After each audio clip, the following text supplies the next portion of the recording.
This is part 2 in the 2-part video series, How to End Bedtime Battles with Your Children.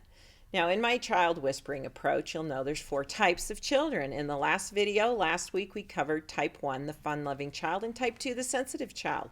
So let's talk about type 3, the determined child, and type 4, the more serious child. Now, the nature of a type 3, more determined child is to be active, swift, determined, more intense. These kids are very physical. So you need to really give them outlets to use their energy up during the day. So when bedtime comes around, they're going to be tired. Now, the interesting thing about type 3 children, they have a window of time where they're ready for bed. They need to go to bed when they're tired. If they do not go to bed, they'll get a second wind and they'll keep going for a few more hours. So you've got to really capture that that period of time that they're tired. That may not be the same time every night. You kind of have to study it, see what your type 3 determined child is showing you.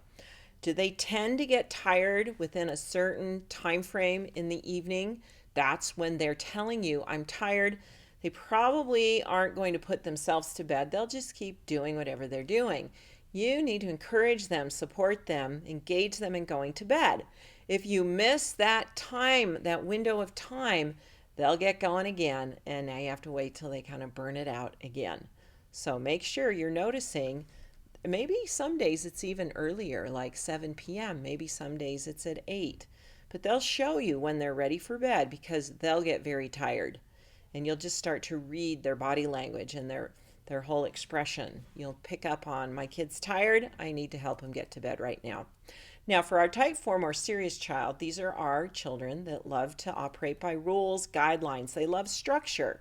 So if your bedtime does not have a predictable routine, a structure, your type 4 child will struggle. They don't know they operate best in this manner. They're going to respond to you very favorably when you offer them that structure, that routine. Help them create their own routine, even as young as 3 years old. Help them develop a routine that doesn't need to take more than 20 minutes. I don't think you need to extend it, make it any longer than that. It probably should include, of course, their hygiene, getting ready for bed, their personal hygiene, brushing their teeth. It could include a book they can read by themselves or a story that you're reading to them. Now, these kids also operate very well with digital clocks because when you tell them the rule is your bedtime is at this time, they're able to very readily read that on the clock. You can teach them what 8 p.m. looks like on a clock. You say, when the clock turns to this time, that's the time we turn the lights out, and you go to sleep. They operate very successfully with that very specific guidance. Now, if they're siblings of children of other types, and they're noticing maybe their type 1 sibling doesn't have that really structured timeline, they may think, oh no, that my brother or my sister isn't being obedient. How come they don't go to bed at the same time every night? You just explain to them they have different needs, and they're not in charge of their brother or sister.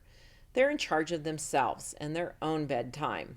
And keep reminding these kids, the younger they are, the more the phrase, you're the boss of yourself, not of your brothers and sisters.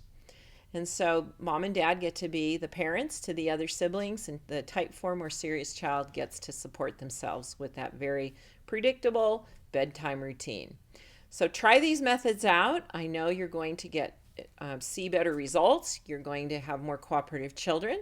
And I'd love for you to share what wasn't working. And since reading The Child Whisperer, what's working better now with your children, since you have this knowledge of their nature and this intuitive ability to guide them as their parent.